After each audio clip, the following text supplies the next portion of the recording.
আপনিও কি পড়তে বসে বারবার মোবাইল বা ল্যাপটপে সোশ্যাল মিডিয়া চেক করেন? বইটা পাশেই আছে, বইটা আপনি হাতে নিয়েছেন কিন্তু পড়াশোনায় মনোযোগী হতে পারছেন না। তাহলে আপনার জন্য আজকের ভিডিওতে আমি শেয়ার করব এমন 5টি শক্তিশালী টিপস যা আপনাকে পড়াশোনায় মনোযোগী করবে এবং আপনাকে সফলতার দিকে এগিয়ে নিয়ে যাবে। ভিডিওটি সম্পূর্ণ দেখুন কারণ শেষে থাকছে একটি স্টাডি চ্যালেঞ্জ। লক্ষ্য স্থির করুন। আপনার পড়াশোনার উদ্দেশ্য কি? শুধুমাত্র পরীক্ষায় 85% 90% মার্ক তোলা, নাকি জ্ঞান অর্জন করা? হ্যাঁ, অবশ্যই আপনাকে জ্ঞান অর্জন করার জন্য শেখা উচিত।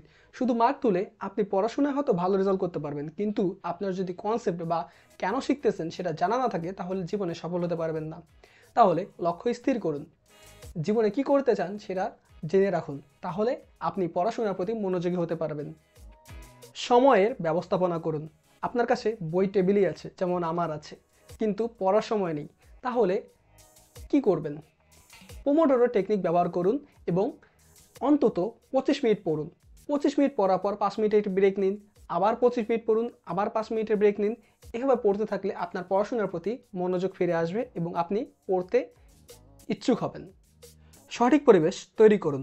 আপনি বই পড়তেছেন কিন্তু পড়ার পাশাপাশি লাউড মিউজিকে গান শুনতেছেন, তাহলে কি আপনার পড়াশোনা হবে? অবশ্যই হবে না।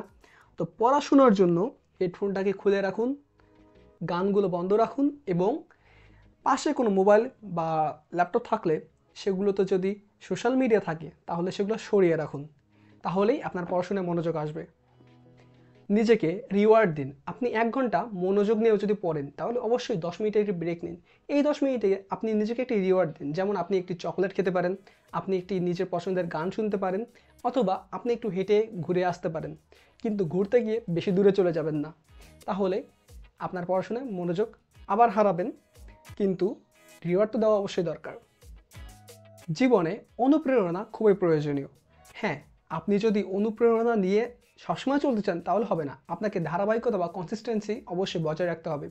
কিন্তু অনুপ্রেরণা আপনার জীবনকে বদলে দিতে পারে। তো যখন আপনার পড়তে ইচ্ছে করবেন না, ট্রাই করবেন সফল কোনো ব্যক্তির জীবনী সম্পর্কে জানা। সেটা হোক বই পড়ে, সেটা হোক কোনো ভিডিও দেখে, বা সেটা হোক কারো কাছে শুনে।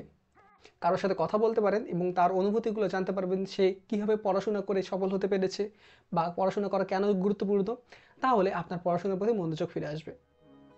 এই টিপসগুলো যদি আপনার ভালো লাগে তাহলে কমেন্ট করে জানান আপনি প্রথমে কোনটি প্রয়োগ করতে যাচ্ছেন। আর যদি এরকম আরও ভিডিও পেতে চান তাহলে অবশ্যই সাবস্ক্রাইব করে রাখবেন। পড়াশোনার জন্য আরেকটি ভিডিও এখানে দিয়ে দিলাম, আপনারা দেখে নিতে পারেন।